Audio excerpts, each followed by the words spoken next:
of Money with Santosh Sirur. Hello and welcome to another episode of The Sound of Money. And today in the episode, what we're going to do is continue our discussion that we had in our last episode with Josh Elixir on the cryptocurrencies. And today we get a more India perspective. And to talk about it, joining me on this episode is our guest, Madan Sabnavis. Madan, once again, welcome to The Sound of Money. And Madan is going to, of course, as we all know, he's an economist with CARE Ratings, and he has also his amazing book on banking, his own experiences on banking and economic policies of the government, or hits and misses. And today we're going to talk about cryptocurrencies, as I mentioned. So Madan, the first question, of course, what is the stand India is taking on cryptocurrencies? So I would say India is being very cautious when it comes to cryptocurrency. As of today, it is not legally permitted. So the Reserve Bank has mentioned that it has lots of reservations against the use of cryptocurrencies. We will soon be having an official statement coming from the government, probably by the way of legislation, as to what exactly the government feels about it. Because as of now, it's more a kind of a black box. We have seen that it's fairly popular outside India. Maybe in India, there are people who are investing in cryptocurrencies. But I think two fundamental questions which have to be asked out here is that, are we really talking of cryptocurrency as a medium of exchange? I think that's where the Reserve Bank of India has a problem. So instead of using rupees, do I use a cryptocurrency because I have access to it? Or second, is it going to be just a case of an investment? So rather than investing in gold, I also invest in a cryptocurrency. So I think things are not very clear, but I think these are the two fundamental issues which are nagging the central bank as of today.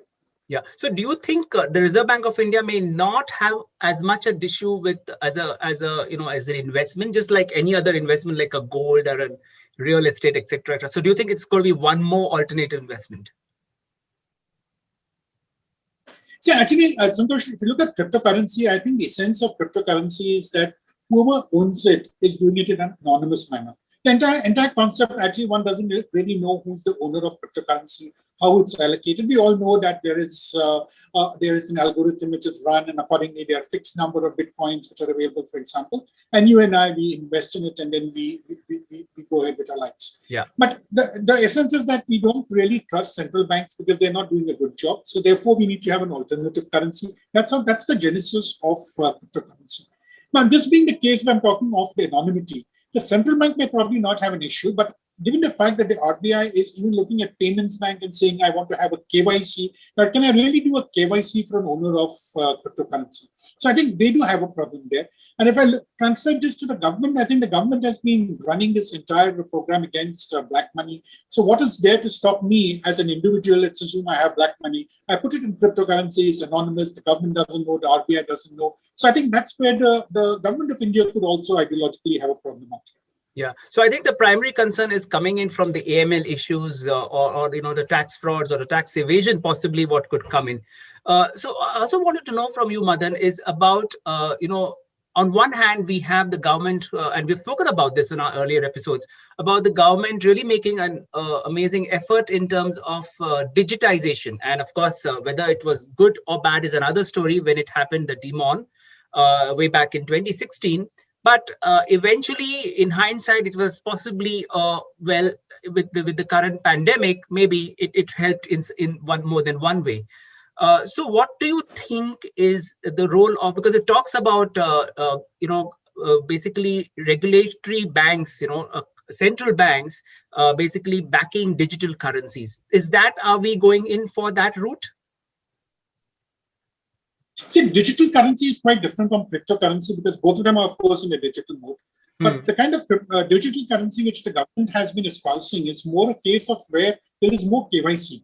There is a kind of a tracking. You're able to trace each and every transaction which we cannot do in terms of currency. That was the ethos behind having demonetization. At least that was what was claimed. We want to go to the digital mode so that there is a tracking of every transaction that is being made. But when you're talking of cryptocurrency, it's not possible as of now.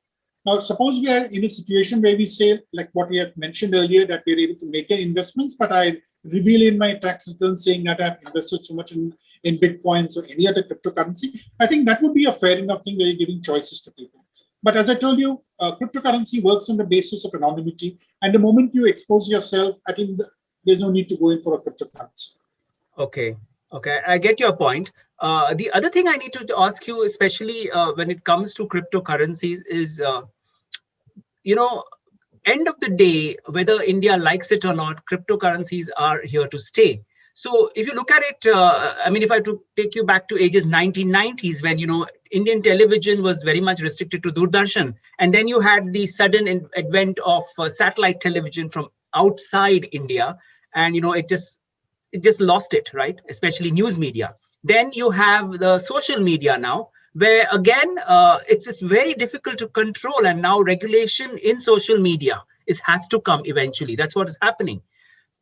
With cryptocurrencies, it's a similar story. Do you think the government, or for that matter, the central bank, do you think they really have some options out there? Or are you thinking that it's something that they're really preempting and taking very hard moves right now?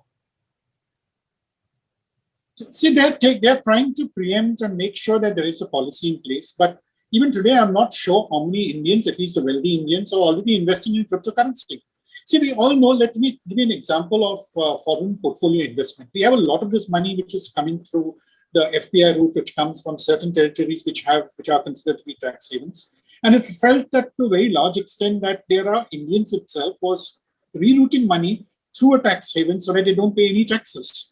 So in that case, I think it's possible that there are already a number of affluent Indians who are using a similar route to get into the cryptocurrency. And I won't be surprised if an X%, maybe 5%, 10% of cryptocurrencies are actually being held by Indians.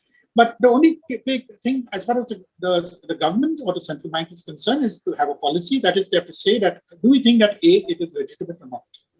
I think once we're able to say that it's legitimate to hold on to this currency, then I think we can have a policy for it. The moment I say it's not legal, it's not a legitimate business, then it becomes a kind of a hawala kind of transaction. So even today, for example, it's known that how many other restrictions we have, or we're trying to track the amount of gold which comes into the country. Nobody believes the numbers which we see in the trade statistics. Let us believe that the number is quite much larger, because there's a lot of gold which is still unaccounted for, which enters the country, but has not really been paid through the official channels. So I think that could be a similar situation which could arise when we're talking of cryptocurrency. Okay.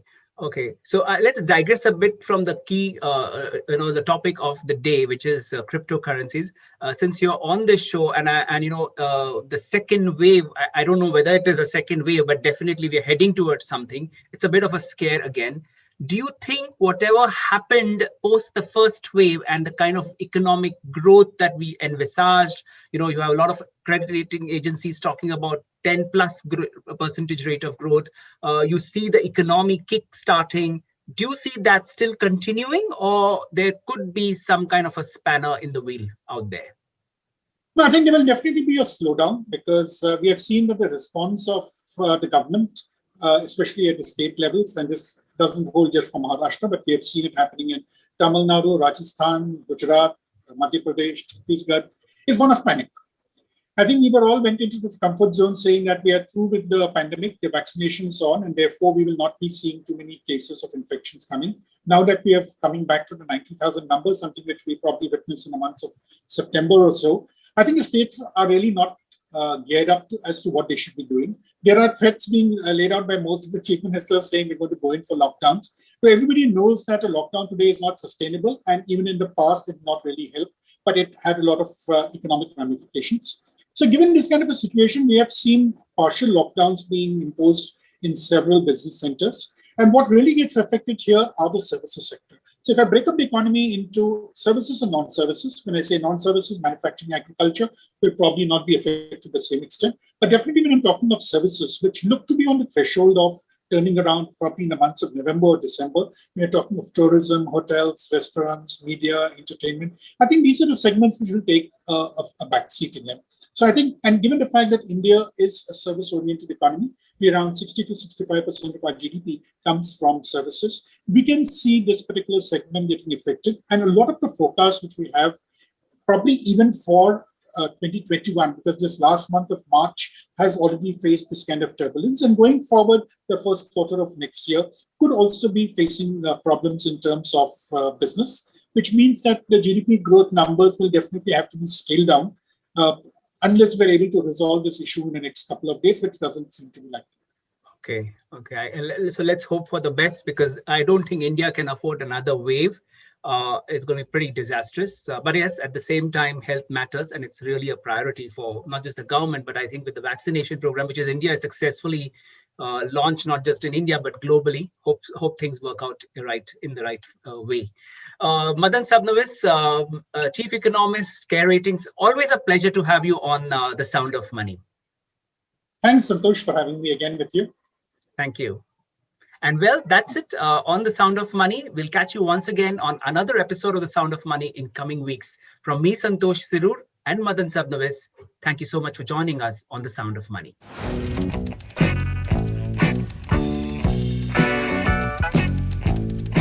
Sound of Money with Santosh Sirur.